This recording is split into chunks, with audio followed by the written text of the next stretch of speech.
सर्वेभ्यो नमो नमः।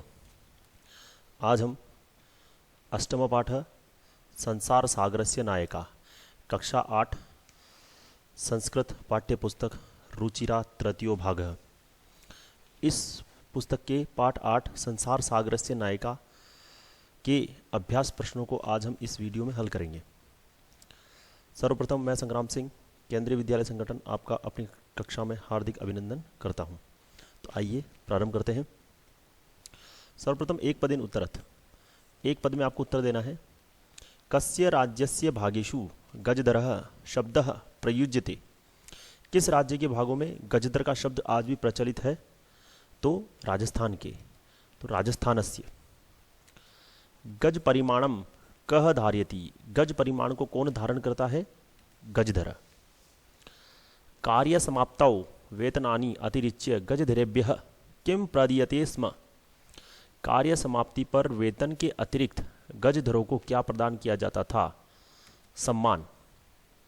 के शिल्पी रूपेण न समादृता भवन्ति। कौन शिल्पी के रूप में आदर को प्राप्त नहीं होते थे? गजधरा।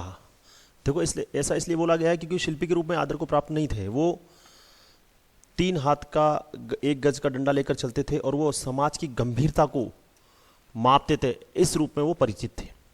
ठीक है, आगे बढ़ते हैं। प्रश्न संख्या 2, अधोलिखितानां प्रश्नानां उत्तराणि लिखत। नीचे दिए प्रश्नों के उत्तर आपको लिखना है। तड़ागाः कुत्र निर्मीयन्ते स्म। तो तड़ागा अशेषे ही देशे, संपूर्ण देश में निर्मित होते थे। गजधरा कस्मिन् रूपे परिचिता।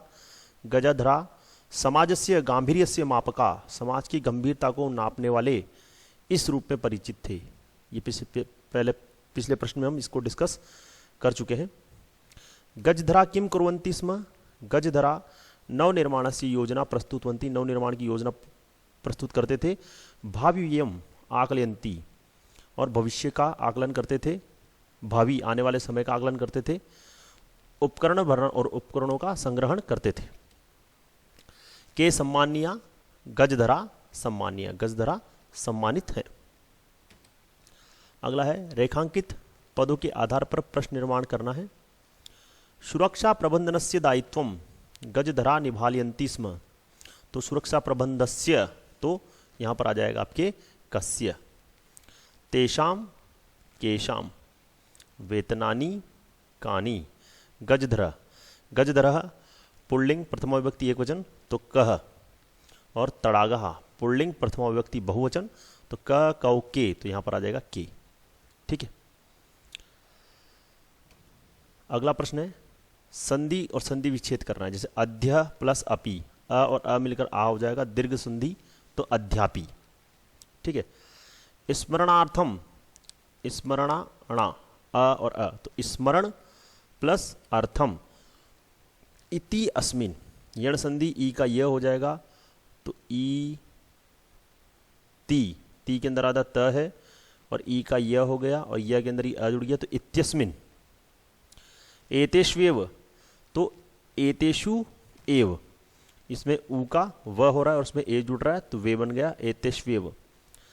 सहसा एव, सहसेव। ठीक है, अगला है मंजूषातः समुचितानि पदानि चित्वा रिक्त स्थानानि पूरयत। ये मंजूषा है, यहाँ से उचित पद चुन करके आपको रिक्त स्थान की पूर्ति करनी है। छात्राः पुस्तकानि, देखो रचयन्ति बनाते हैं, गृहीत्वा लेकर के, सहसा अचानक, जिज्ञासा जानने की इच्छा, सहसात। तो छात्रा पुस्तकें लेकर, तो यहाँ पर आएगा गृहीत्वा, फर्स्ट में आएगा आपके गृहीत्वा।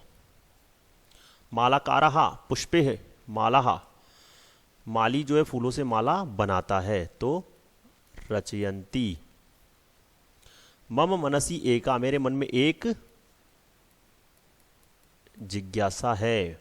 रमेश मित्रे, रमेश मित्रों के साथ विद्यालय जा रहा है। ठीक है, सहसा अचानक बालिका तत्र अहसत, वहां हंसने लगी, हंस रही थी, अचानक बालिका वहां हंस रही थी। तो यह है, पहले में गृहीत्वा, दूसरे में रचयन्ति, तीसरे में जिज्ञासा, चौथे में सह, पांचवें में सहसा। ठीक है, अगला प्रश्न है पद निर्माण करना है आपको, जैसे क्री प्लस तुमुन, तो कर तुम। तुमुन प्रत्यय जो होता है इसका तुम शेष रहता है, तुम लगता है। तो ह्री, जैसे क्री प्लस तुमुन, तो क्री का हो गया कर, कर तुम, ह्री हर तुम, त्रि तर तुम, तो हर तुम तर तुम। नम धन त्वा नत्वा, तो गम धन त्वा गत्वा, त्यज धन त्वा त्यक्त्वा, भुज धन त्वा भुक्त्वा। ठीक है, तो गत्वा त्यक्त्वा भुक्त्वा। ठीक है, त्वा जो है ये त्वा प्रत्यय जो है इसका त्वा लगेगा। अगला है उपगम ल्यप, ल्यप का क्या लगता है य, तो उपगम म आधा है य, उपगम्य ये म आधा। इस प्रकार संपूज्य, संपूज्य, आनीय आनीय, प्रदाय प्रदाय। ठीक है, संपूज्य, आनीय और प्रदाय। अगला प्रश्न है कोष्टक में दिए हुए शब्दों में समुचित विभक्ति योजित्वा, समुचित विभक्ति लगाकर रिक्त स्थान की पूर्ति करना है।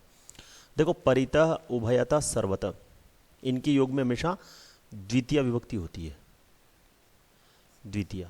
तो जैसे विद्यालय का विद्यालयम, ग्राम का ग्रामम, नगर का नगरम, धिक के योग में भी द्वितीय विभक्ति का पुरुषम। ठीक है, तो परितः, उभयतः, सर्वतः, धिक, तो का पुरुषम। ठीक है, तो ग्रामम नगरम का पुरुषम। सह के योग में, ये देखो सह के योग में हमेशा तृतीय विभक्ति का प्रयोग होता है। किसके साथ होता है, जिसके साथ हो रहा है। मतलब जैसे मृगा हिरण, मृगेश हिरणों के साथ जा रहे हैं, राम मोहन के साथ जा रहा है तो मोहन में तृतीय विभक्ति, सोहन राकेश के साथ जा रहा है तो राकेश में तृतीय विभक्ति। तो बालिका, बालक किसके साथ पढ़ रहे हैं, बालिका, तो इसकी तृतीय विभक्ति बहुवचन होगा बालिका भी। पुत्र पिता के साथ तो पित्रास, शिशु माता के साथ तो मात्रास। ठीक है, इसी के साथ संस्कृत पाठ्य पुस्तक कक्षा 8 एनसीईआरटी पाठ 8 संसार सागरे से नायिका, इस पाठ के सारे प्रश्न उत्तर यहाँ पर हमने हल कर लिए। आज के लिए बस इतना ही। धन्यवाद, आपका दिन मंगलमय हो।